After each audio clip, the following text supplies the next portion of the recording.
I wish I could like pop this up somewhere. How sturdy is this? Do I even have my phone on me? I don't think I do. My dog is pulling my hair. Girl. Hey y'all, it is Kiaaj and I am back. I'm also sick. So if you hear me coughing, just say gesundheit and move on. Cool? Cool. Alright y'all, I am back with another video. And today I wanted to do a June mid-month recap just to talk about all of the books that I've read so far for June, give y'all my ranking and my ratings. And also just to kind of feel out like if I feel like doing a full-on review for each of them, because they are I'm not gonna lie, I've been reading some bangers, okay? You can go ahead and add all these books to your TBR right now. Oh wait, open your Goodreads, open your spreadsheet, open whatever other book app that you use, and go ahead and just start adding these books to your TBR. Matter of fact, just go to Barnes & Noble, go to your local bookstore, and add to cart. I'll wait. Like these books, some of them I definitely went in not expecting to like them and found that I actually enjoyed them very much. So without further ado, I'm gonna go ahead and get started. First things first, I read The Adventures of Amina Al-Sarafi. 5 stars. Off top, I'm here to let you know right now, if it's not on your list of books to read, put it on your books to read. It is the first of a trilogy. Muslimism, the Nation of Islam. Religion and mythology are very beautifully intertwined in this novel. I enjoyed it a lot. I enjoyed the action, the adventure. I enjoyed the little scratches of romance. It literally hit all the parts that I needed it to. Main character is Amina. She is a pirate. She is really retired. She does not want to do any of this anymore. And she gets an offer that she can't refuse. So of course she has to go gather the crew and get things popping, okay? She has to go on this adventure, and like I said, it is the first book in a trilogy, which means the adventure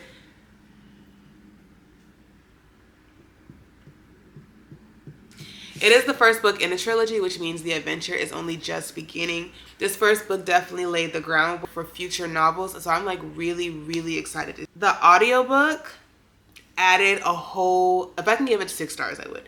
If I could give it 6 stars, I would, because of the audiobook. It was like the narrator, whose name I unfortunately did not write down. The narrator delivered. She served, okay? She deserves whatever award goes to audiobook readers or audiobook narrators, because she served, okay? I was sucked in from the very beginning. Even when I read parts, because I would alternate between reading and listening to the audiobook, I can still hear the narrator's voice. The way she carried. Like, she carried, I don't know any other way to say it, but Amina Al-Sarafi needs to be on your TBR today. And I do not say that lightly. I loved all the characters, even Ruksh, which I was not expecting to, because obviously he's supposed to be the op. But like, even he played his part. So yeah, definitely Amina Al-Sarafi added to your TBR today. Okay? Next up, we have Sky Daddy.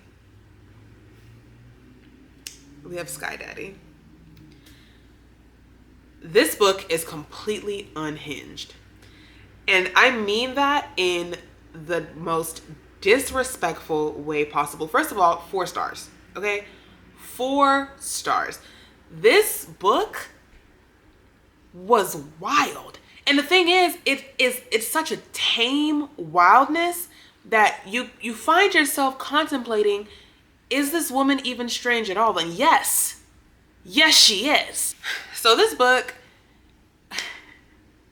once again, completely unhinged. Was not expecting to enjoy as much as I do. It follows Linda, right? And Linda, like any other girl, has loves.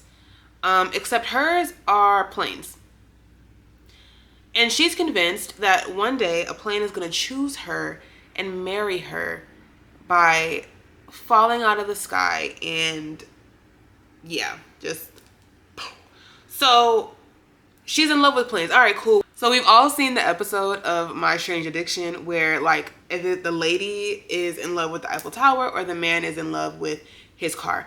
This is like that, except she doesn't own a plane. She happened to be riding a plane one day and she got her little rocks off, and then somehow in her brain she decided that was her That was her fate. She was meant to be chosen by a plane and for them to go down literally and be married. You know what? I'm not gonna hold you. By the end of this book, I was rooting for it to happen. By the end of this book, I was like, yo, I hope the plane goes down. Ooh, which is crazy to say because I got people who fly planes. And I don't want that to happen in real life. But for this girl, for Linda, take it down. Take it down. Linda is so quirky and funny unintentionally. And she's like unreliably reliable because I personally think she's on the spectrum. And I honestly don't feel like you can read this book without thinking the same thing because a lot of her interactions, she likes a routine. She follows the same plan. Like she has a set life. When she does certain things and she like speaks on the other person's reaction, I'm like, is that how that went? Really? But it's just so funny. And like I said, by the end of it, you're kind of hoping that this, like, she gets her dream. I only deducted like half a point because you really have to suspend your disbelief for some of this. Especially with like the interactions that she has and like how she goes about life. The girl loves planes, and like I said, 4 stars. 4.5. Anywhere in between. But Sky Daddy, add it to your TBR. If you like weird, kind of out of the ordinary books with unconventional romances and characters who are obviously just slightly unhinged, I think you'll enjoy it. All right, next up we have Bat Eater and Other Names for Cora Zhang. 4 stars. Offer it 4 stars. It's Chinese mythology with a major focus on hungry ghosts. Creeped me out. There are very few books that I can truly say have like creeped me out, especially like physical books, audiobooks. Because for me, it's hard for a book to creep me out because, baby, just close the book. It's not that hard. Just close it. Or audiobooks, just bloop, pause it. This book genuinely gave me chills. It follows Cora Zhang, obviously, during the panoramic, right? Which was like a tough time for anybody, but given her name, I'm sure you can surmise that she is Asian. She is Chinese specifically. And she's Chinese American. And I feel for her because she's too Chinese for the Americans and too American for the Chinese. And as someone multicultural myself, I resonate with that just a little bit. This book starts off insane and it only gets insaner. Like, this is no surprise because they talk about it in the synopsis. Baby girl's sister gets pushed in front of a train.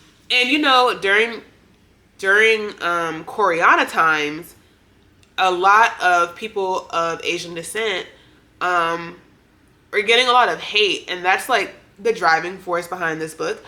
So baby girl's sister gets pushed in front of a train.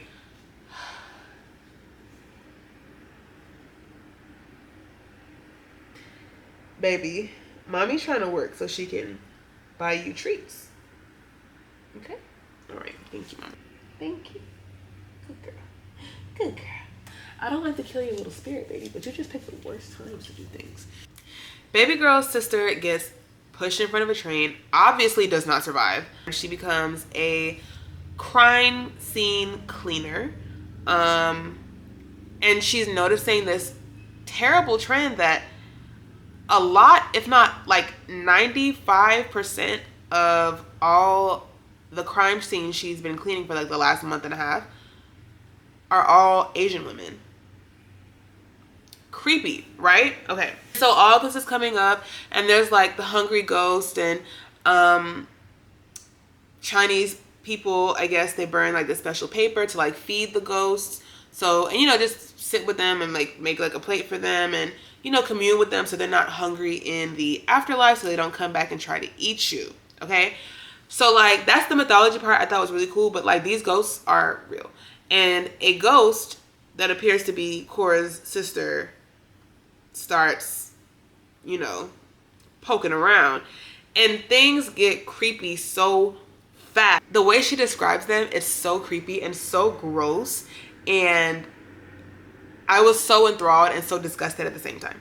Like, she really sucked me in. I'm not gonna lie, towards the end when we're kind of getting into like the climax of it, some parts of it did feel a little like Final Destination-y. And if you know, you know. The last minute reveal was like crazy. And it made it all the more heartbreaking when you found out like what's been going on with these girls and like what's been happening. It's crazy. And I'm gonna leave it there. But definitely 4 stars, added to your TBR. Up next, oh my god, this one made me smile so much. Oh my god, that's so cute. When the Tides Held the Moon. 4 stars. 4 stars. It was so freaking cute. It is definitely like a cozy, cuddle up read. It is the New York circus circa 1910. It follows Benny. He's Puerto Rican. He is an iron worker in New York. He builds this beautiful tank for the circus. Weird stuff happens at his job. He winds up coming on with the circus. They catch a merman. Long story short, it's a romance. It's so cute. They didn't dive too much into mermaid mythology, but oh my gosh, it was so cute. Rio and Benny, their interactions start off like, you know, a little abrasive, but they start to like feel each other out.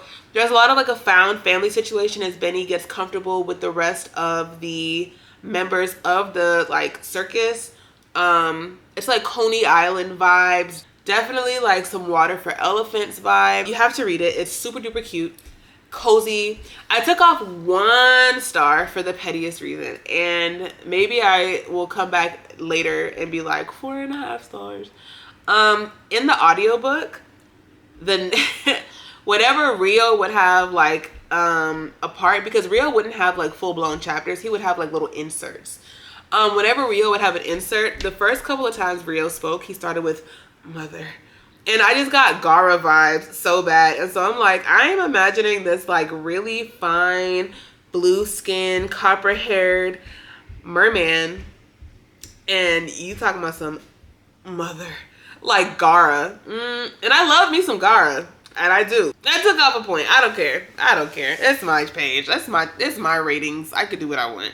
Still added to your TBR though. Last but not least, I read Lights Out, the stalker romance. I will give it a begrudging 3.5 stars. And I feel like the only reason I'm not giving it 4 stars is because I'm a hater. I didn't want to like this book. She got me with the banter. They banter so well. I was not expecting them to talk like that and like for them to interact like that and for me to actually think it was kind of cute. Because it's literally a stalker. Like, what do you mean? You definitely have to suspend some disbelief with this book, because what do you mean you pull up to my job at the hospital as an ER nurse with a pew pew and a poke poke and tell me to hop in my car that you broke into and started and let me drive you home? And you get in. And not only do you get in, you look at me. Okay, you see where I'm coming from, but it was cute. I would have loved to learn more about the MMC Josh, about his dad, because his dad plays a big part, but they didn't expand too much. They gave you just enough. I would have liked to hear more, but maybe I just like details. And then some of the hacking parts, because Josh is a hacker, obviously. Some of the hacking parts were a bit of an eye roll. It's almost like when you see the guy on the movie, he's like, I'm hacking into the mainframe. I found a back door. Give me 30 seconds and I'm in. And it's almost like those same kind of vibes with like Chiller. I'm like, okay, all right, whatever. But again, we're suspending our disbelief. All that being said, I'm unsure if I'm reading the second book. It just dropped. I have a terrible habit of like, if I'm reading a series, I want the series to follow the same people. I spent this whole book getting to know and caring about y'all. Run me that about y'all. But the next book follows, I guess, a different couple, and I just can't be bothered. Maybe let me know if y'all are like that too. Like, if I'm reading a series, I want to read more about the same people. I don't care to read about anybody else. The poke scene with the mattress in this book, it was nice. It was nice. The spice was actually like well-rounded. It wasn't too too much. It wasn't just repetitive and a lot of the same thing. Bombastic side eye to Split or Swallow. Looking at you, girl. Because this was well-rounded, well-written, very versatile, very different, not all the same. Loved it, loved it, loved it, okay? And the audiobook duet, Chef's Kiss, okay? One thing I loved about this audiobook is that if the female narrator was reading, if there was a part for the male narrator would read that part even if it was in the female narrator's section. And I love that, because when they be trying to put on these voices, and I know that that character has a different voice because it is literally voiced by a different person in the same audiobook, sometimes it pulls me out. But this audiobook duet chewed, ate, swallowed up. But I am giving it a begrudging 3.5 stars. I didn't want to like it because it's a spicy stalker romance. Literally not my vibe at all, but it wound up being my vibe. And I think I learned a lot of things about, you know what, screw it, 4 stars. I can't be a hater all my life, okay? 4 stars, there it is. Take it or leave it. So yeah, those are the books that I've read so far for June. I'll probably check back in early part of July to just finish off this list. I'm currently reading, and I'm on my Goodreads, Hungerstone by Kat Dunn, Their Eyes Were Watching God by Zora Neale Hurston, and The Murder of Roger Ackroyd. I'm also kind of like inside, like in and out reading The Pumpkin Spice Cafe. But the last two, The Murder of Roger Ackroyd and The Pumpkin Spice Cafe, I'm kind of like non-committally reading. So that's what I've been reading. So I'll check back in later just to top off this month. But I thoroughly hope you guys enjoyed my mid-month book recap. Definitely just go ahead and add all of these books to your TBR. You will not be disappointed. Yeah. All right. Bye.